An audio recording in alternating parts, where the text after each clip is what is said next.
Saudamos os irmãos com a paz do Senhor. Aqui quem vos fala é o pastor Deladir Lima, da Assembleia de Deus em Brei Lima, e nós pretendemos trazer um auxílio para o professor, né, ainda que não vamos explorar detidamente cada tópico da lição, mas nós vamos procurar ajudá-los com algumas situações, algumas dificuldades e também com a pronúncia das palavras, né, gregas que estiverem na nossa lição. Salvo engano, são 3, 2 das quais trazem casca de banana para a pronúncia, e se você não souber pronunciar, vai ficar complicado. Feliz ou infelizmente, o comentarista da nossa lição, o pastor Douglas Batista, fez questão de trazer esses termos e nós vamos aproveitar a oportunidade para aprender alguma coisa aqui para compartilhar com os irmãos, tá certo? É uma lição muito rica, né? A lição número 5, libertos do pecado para a nova vida em Cristo, é uma lição de contraste, assim como é a lição do próximo domingo.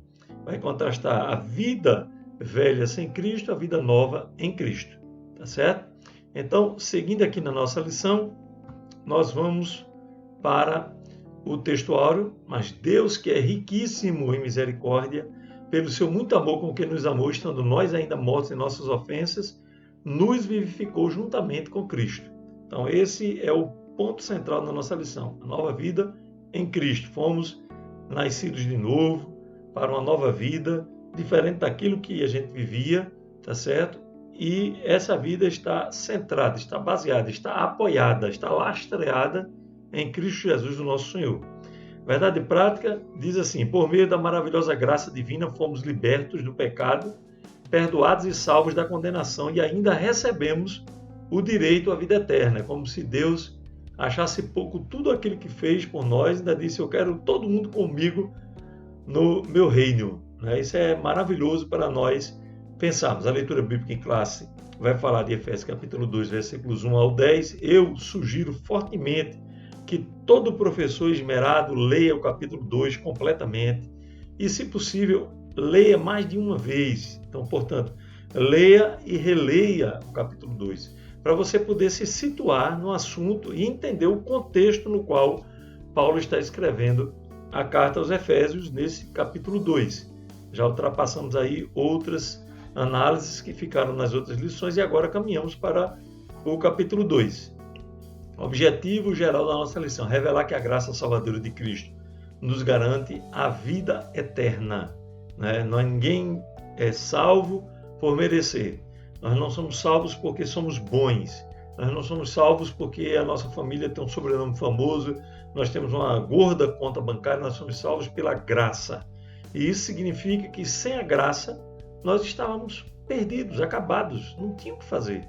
Tá certo? Então a graça se manifestou trazendo salvação e nós cremos nesta graça, como veremos um pouco mais adiante na nossa lição. Tá certo?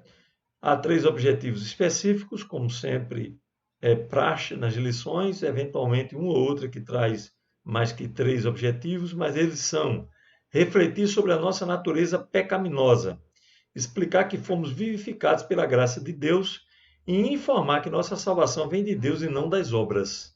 Tá certo? Isso é muito importante frisar para os nossos alunos, oriundos do catolicismo, que prega a salvação pelas obras. Muitas vezes nós temos um falso conceito sobre o que é salvação. Eu fiz por merecer. Irmão, você não sabe de nada. Tem até um hino, que diz: estou pagando o preço da salvação. Isso não existe, irmão. O preço foi pago por Cristo.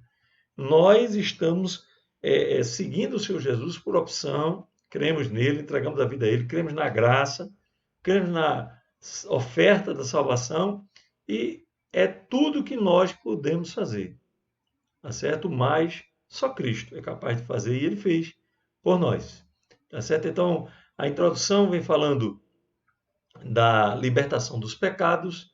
De fato, nós estávamos chagados, Isaías retratou muito bem essa situação do homem, do pé à cabeça, só chagas, só doenças, feridas mal curadas, e nós temos encontrado o Senhor Jesus, que nos encontrou como aquele bom samaritano, cuidou de nós, tomou-nos em seus braços, untou as nossas feridas com óleo, e hoje nós estamos vivendo em novidade de vida, tá certo?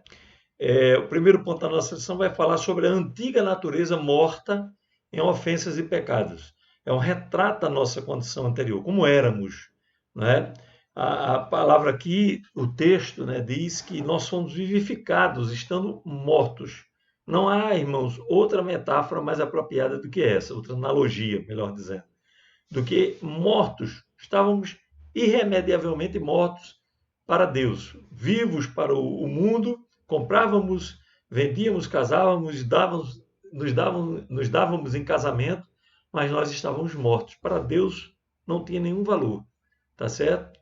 A não ser quando a graça se manifestou na nossa vida e nós atentamos para essa oferta e nos tornamos simpáticos à mensagem da palavra de Deus. E aqui já vem os dois termos gregos, né? Dois dos termos gregos que serão usados na nossa lição. O primeiro termo é falando de ofensa, então paraptoma, paraptoma, tá certo? É a palavra que tem o sentido de um passo em falso, de forma deliberada, ou seja, nós escolhemos nos desviar do caminho. A natureza humana, ela se manifesta dessa forma. Não há, muitas vezes, uma indução maligna. É nós que temos essa tendência ao pecado, é a concupiscência da vida, a concupiscência dos olhos, a concupiscência da carne. O que é que o inimigo faz? Ele aciona muitas vezes o interruptor, que detona o processo do pecado. Mas na maioria das vezes é o próprio homem que peca, e muitas vezes até culpa o inimigo, culpa a mulher, como Adão fez, e etc. e tal. Mas a verdade é que o pecado está entranhado em nós, está amalgamado com o nosso ser, né? E somente Cristo é capaz de tirar esse malefício da nossa vida. O termo aqui para pecado é harmatia. Harmatia. Hamartia, melhor dizendo. Hamartia, ok? Hamartia. Não é amartia. Cuidado, porque você vai encontrar escrito assim, ou com um H que você vai ignorar, porque você está acostumado com o português, que ignora o H de hora, o H de homem. Mas em grego, quando tem um Hzinho desse aí, significa que ele tem um espírito rude, que deve ser pronunciado. Então, hamartia. Ok, gente? Pecado, né, significa errar o alvo, né? Tem essa conotação. Então, nós estamos, como eu dizia há pouco, mortos nos nossos pecados. Essa era a nossa condição provocada pelo pecado e nós não tínhamos, irmãos, alternativas. Nenhum de nós podia fazer nada para se salvar. Eu vou praticar meditação transcendental, eu vou cultivar bons pensamentos, vou me elevar, né, como se diz aí, né, em muitos círculos, né, tem aí agora o coach, no sentido negativo da palavra, porque do ponto de vista empresarial, o coach é uma pessoa que traz muitas coisas boas para as empresas. Eu conheço o trabalho do coach do mundo empresarial. Porém, no mundo espiritual, o coach está muito centrado na antropologia, né? no homem. E isso é um perigo, irmãos, porque nós passamos a imaginar, ou achar, ou concluir erroneamente que o homem tem alguma coisa para oferecer no processo da salvação.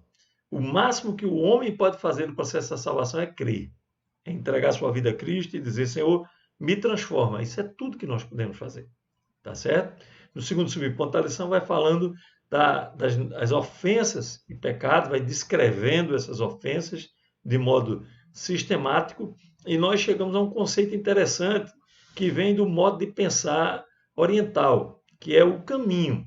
Andar no caminho errado, seguir um caminho errado, é ter um modo de vida errado.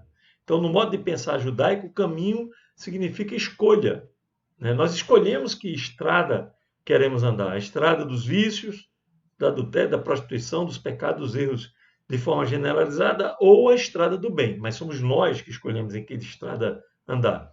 E ao longo do tempo, nós vamos dando passos nessa estrada, né, para o bem ou para o mal. Nós vamos ou nos desviando de Deus ou nos aproximando dele. Então, andar em pecado significa estar debaixo da direção do mal, da direção do inimigo das nossas almas. E era assim que estava a nossa natureza. É por isso que o homem não pode fazer nada, porque ele está dominado pelo próprio pecado e induzido ao pecado pelo inimigo. Então, quando junta essas duas coisas, ele se torna um escravo. impossível de raciocinar por conta própria, né?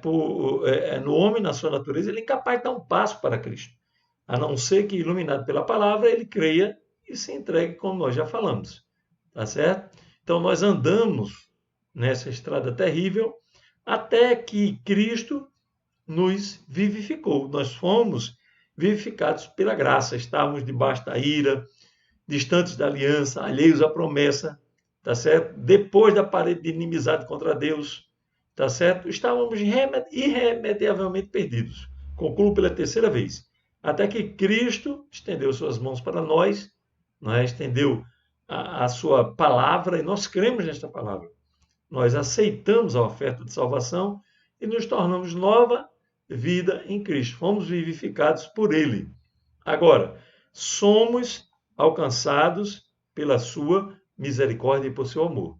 Tá certo? É esse amor maravilhoso, bondoso, poderoso que nos faz compreender a graça de Cristo. Tá certo? E uma vez compreendida essa graça, nós nos entregamos a Ele e fomos vivificados. Tá certo? Estávamos mortos, como eu falei a princípio, e agora nós somos nova criatura em Cristo. Quem está em Cristo, nova criatura é. As coisas velhas já passaram e tudo se fez novo. Todo esse processo se deu sem que nós tivéssemos mérito algum. É importante nós fizermos isso, tá certo? Também fomos, no segundo momento, exaltados por sua graça e trazidos para perto. Essa expressão rabínica, né? A voz que estavais longe os trouxe para perto. Essa é uma expressão que os rabinos utilizavam para as pessoas que se tornavam judeus, né? Se tornavam judias, melhor dizendo, melhor colocando. Então, a pessoa que se tornava judia, ela passava por um ritual. Ela descia as águas num tanque batismal chamado mikveh.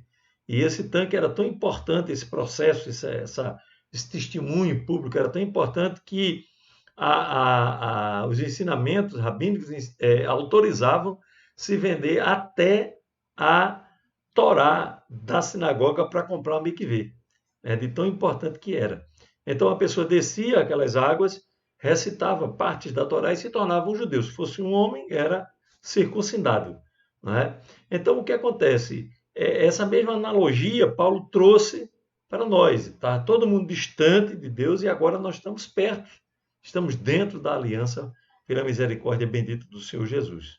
Então, tudo isso, irmãos, foi feito, né, por um ato de misericórdia, por um verdadeiro milagre, né, o maior de todos os milagres. É o novo nascimento, a salvação em Cristo Jesus. Terceiro ponto da nossa lição é falando da salvação que não vem das obras. Acho muito importante o professor frisar isso para os seus alunos. Não vem das obras. Né? A salvação ela é um ato da graça, da misericórdia de Deus e é feito por Ele. Né? O homem não pode se salvar por conta própria, tá certo? E não há nada, absolutamente nada que nós temos feito para podermos merecer a salvação. O que nós merecemos é o castigo eterno, é a condenação eterna. A misericórdia de Deus é que nos traz para perto dele, tá certo? Primeiro subponto da nossa lição vem falando sobre a palavra graça. No original grego é charis. Tá certo? Essa pronúncia bem áspera, bem aspirada, né? Charis, ok? Não é charis, nem caris, é charis, ok, gente? Charis é a palavra que dá origem, por exemplo, a carismático, a carisma, que são os dons, tá certo? É importante analisar a raiz das palavras, né? E nós muitas vezes pronunciamos e nem nos damos conta. Então, indo aqui adiante, na nossa rápida ajuda aqui aos professores e alunos, nós vamos encontrar o segundo subtópico do terceiro tópico, que é bem interessante. Ele fala que mesmo nós não sendo salvos pelas obras, nós devemos fazer obras, boas obras, como evidência da salvação. Então, nós não devemos fazer obras para sermos salvos. Nós devemos fazer boas obras por sermos salvos, o que é, né, bem diferente uma coisa da outra. Tá certo? Essas obras elas devem acompanhar, né, o nosso testemunho público de salvos na pessoa bendita de Jesus. E assim nós chegamos à conclusão, como eu dizia, é um rápido auxílio, né, que vai se juntar a outros subsídios aí mais extensos que estão pululando pela internet, né? Tem muito, graças a Deus. E a conclusão da nossa lição é: antes da regeneração éramos filhos da ira, veja a nossa condição anterior, e condenados à perdição eterna. Era o que merecíamos, eu disse anteriormente. Por um ato do amor divino, por meio de sua maravilhosa graça, nós nos tornamos filhos por adoção, filhos de Deus. Veja, filhos da ira, né, de filhos da ira a filhos de Deus.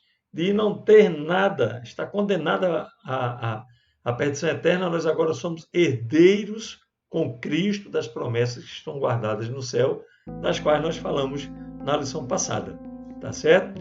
Como sempre, nós colocamos aqui o questionário para que você possa exercitar junto com a sua classe e as respostas, né, para que você possa usá-la, né, e já ir conferindo com os seus alunos. E assim nós vamos ficando por aqui, pedindo que você se inscreva no nosso canal do YouTube, né, ative o sininho de inscrito para que você possa receber as novidades, compartilhe com seus amigos, tá certo? E faça o melhor possível para que outros cheguem a conhecer as verdades exaradas nesta lição. E assim nós nos despedimos por aqui e agradecemos a sua atenção. Que Deus continue te abençoando em Cristo Jesus, o nosso Senhor. Muito obrigado.